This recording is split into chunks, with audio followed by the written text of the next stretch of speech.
Welcome to stage 7 of the Tour de France, and the first stage that we could consider a mountain stage. There's no big mountaintop finish, just a few climbs between here and the finish. The breakaway group of 5 has been away for most of the stage.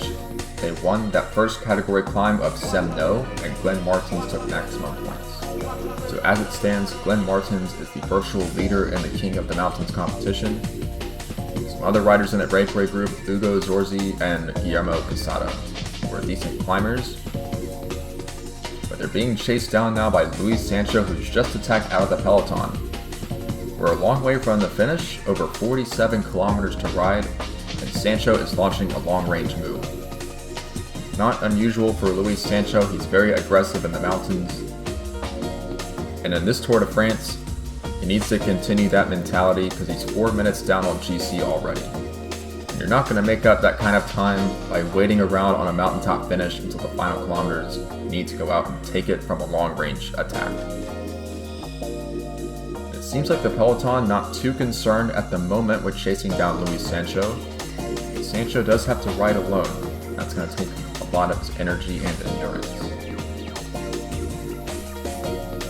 Doimo, Kyoto, and Euskaltel Euskadi, the 3 teams controlling affairs in the peloton. Surprised that Doimo is up here. It seems our GC leader is Ileana Pavlova, and I think she just launched an attack as I've said that. Looking at some of the dropped riders here, the sprinters like Lagana and Kitetsu, Pavlova has tried a little move here. Manuel Navarro has followed her. But I don't think they're going to press the attack, so the peloton's going to bring them back.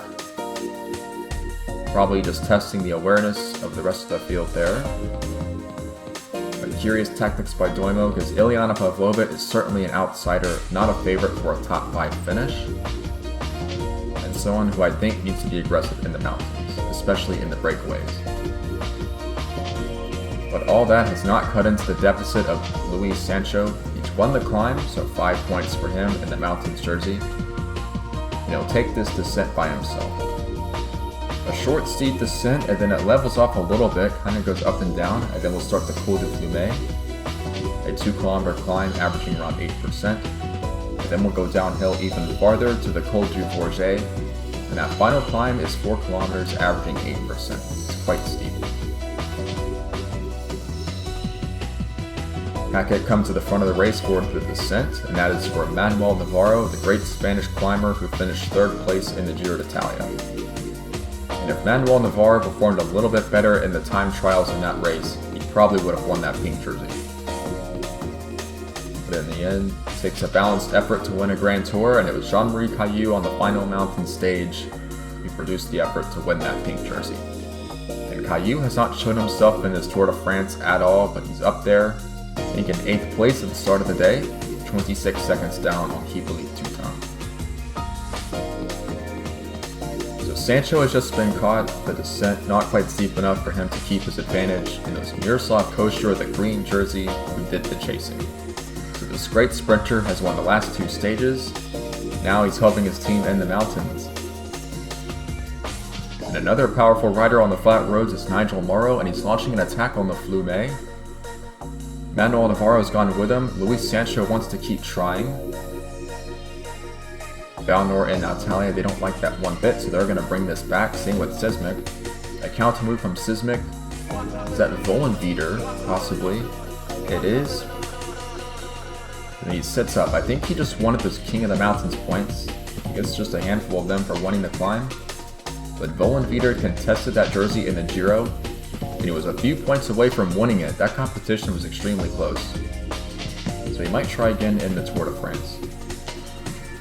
But here's a sight I didn't expect. Yannick Verhoeven and Egon Kalas of Kyoto were dropped on the Flumet, perhaps out of position. And this is not good for Kyoto because they need to keep riders up on GC. The options to send riders up the road to deal with all these great climbers that are not on their team. Kyoto lack options, but all their eggs in the basket of Hippolyte Toutain. They'll really be on the defensive, and that's not a situation you want to be in all the time. Kalas and Verhoeven need to get back in this field, as Kyoto need to keep their tactics open as we get later in the Tour de France. We're heading to the bottom of this descent here, then a short valley road, and then we'll start the Col du Forget. Euskaltel, Sismic, Hackett, AlphaTauri, the teams at the front of the peloton. In Euskaltel, I say it's really just Wilmer Rodriguez. Euskaltel have 3 of the greatest climbers in this race, the other 5 riders not useful at all in the mountainous terrain. So much pressure will be put on Wilmer Rodriguez to be a super domestique. Because Euskaltel want to keep Rico Rudiger in reserve for the most decisive moments. He is the ultimate super domestique for Caillou. So a slow start to the Vorget, and then Carlos Nello, I think, is going to launch a big attack right at the bottom of the climb. He needs to gain time, and he also wants to win the stage. This is the kind of move that Marco Pantani would have tried a long time ago. That aggressive Italian climber who would just attack and attack and attack right when the road went uphill. But as it stands, the peloton is not letting him get away. Rodriguez and Lucci, who's wearing that polka dot jersey for the King of the Mountains, they are not letting Nello get away. The yellow jersey of Teutin still very close to the pack. All 3 of Euskaltel's climbers I see. Chongling Shin is up here. We haven't mentioned him much in the Tour de France. Remember, he was 2nd place on that stage too, and not too far down on GC. But under 1k to climb down, and they haven't finished the chase down of Nello, and we have it sent down into the finish. So if the peloton hesitates, they could be giving away a stage win. And look at this move by Hippolyte Teutin. The yellow jersey is launching an attack. Unexpected offensive tactics by Kyoto. They're sending the yellow jersey up the road to put pressure on everyone else. And the rivals of Teutin cannot afford to give away time on a stage like this.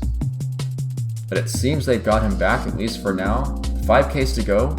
The last 2 kilometers are flat once you get to the bottom of the downhill. Team's 20 riders are still here, and Rudiger will finish the chase down of Nello, but they haven't quite got to him yet. I think this is the final left turn, and then it's straight all the way to the finish.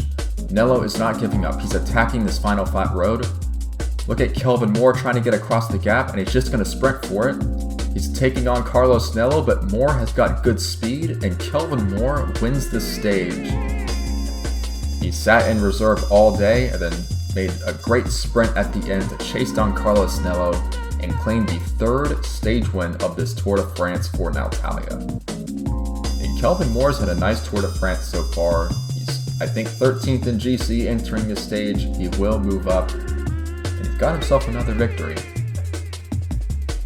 So Natalia continuing to use their momentum well. Carlos Nello stuck down in 2nd place.